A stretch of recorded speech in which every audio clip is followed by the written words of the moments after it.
కలియుగ దైవమైన వెంకటేశ్వర స్వామి ఆలయం అంటేనే మనకు గుర్తు వచ్చేది తిరుమల తిరుపతి. హలో అందరికీ, welcome back to my channel. ఈరోజు మనం వెళ్తూ ఉన్న ఆలయం బైరాగిగా కనపడే శ్రీ వెంకటేశ్వర స్వామి ఆలయానికి. ఈ ఆలయానికి చేరుకోవాలి అంటే 400 పైగా మెట్లు ఎక్కి వెళ్ళాల్సి ఉంటుంది. మేమైతే రోడ్ మార్గాన వెళ్ళాము. పైనుంచి అయితే చాలా అందంగా ఉంది అండ్ డ్రోన్ షాట్ కూడా తీశాను.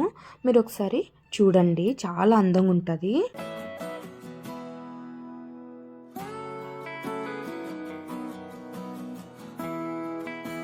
సో ఇప్పుడు మనం వచ్చిండేది ఆలయం శ్రీరంగపట్నంలో ఉన్న కరిగట్ట ఆలయం. అంటే ఇక్కడ వెంకటేశ్వర స్వామి కొలువై ఉంటాడు. లోపలికి వెళ్దాం రండి.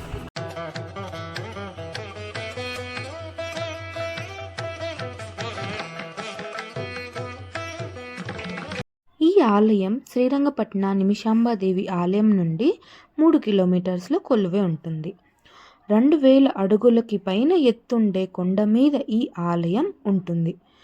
ఈ కొండని కరిగట్ట అని పిలుస్తారు. ఈ కరిగట్ట ఆలయం ఇప్పుడుది కాదు, వరాహ పురాణంలో కూడా ఈ ఆలయం గురించి ప్రస్తావన ఉంది. అయితే అప్పట్లో జనాలు ఈ కొండని నీలాచలం అని పిలిచేవారు. అయితే మన తిరుమలలో కనపడే 7 కొండల్లో నీలాద్రిలోని కొంత భాగమే ఈ నీలాచలమని అని అంటారు. ఇక్కడ స్వామిని కరిగివాసుడు అని పిలుస్తారు.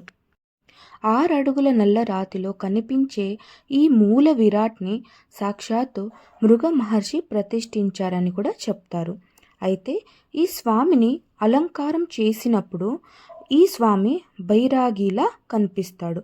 అందుకే ఈ స్వామిని బైరాగి వెంకటరమణుడు అని కూడా పిలుచుకుంటారు.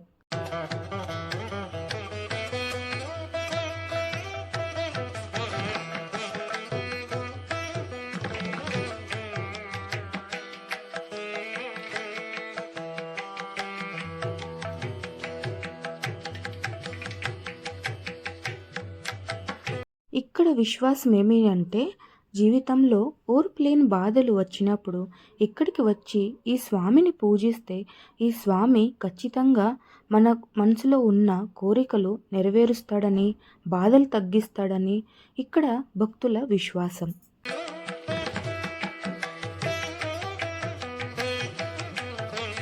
ఈ కొండ విశిష్టత ఏమిటంటే, ఈ కొండ దగ్గర నుంచి మనము Chamundi hills, Mysore church, Mysore palace, Srirangapatna Ranganatha Swamy ఆలయం, నిమిషాంబదేవి ఆలయం మరియు లోకపావని నదిని కూడా ఇక్కడ మనము చూడవచ్చు.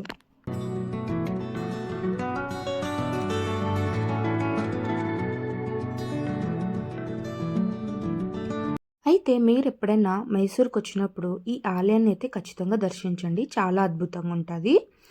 అలాగే మీకు ఇచ్చిన వ్లాగ్ నచ్చినట్టయితే ప్లీజ్ నా ఛానల్ సబ్స్క్రైబ్ చేయండి, లైక్ చేయండి, షేర్ చేయండి. బాయ్.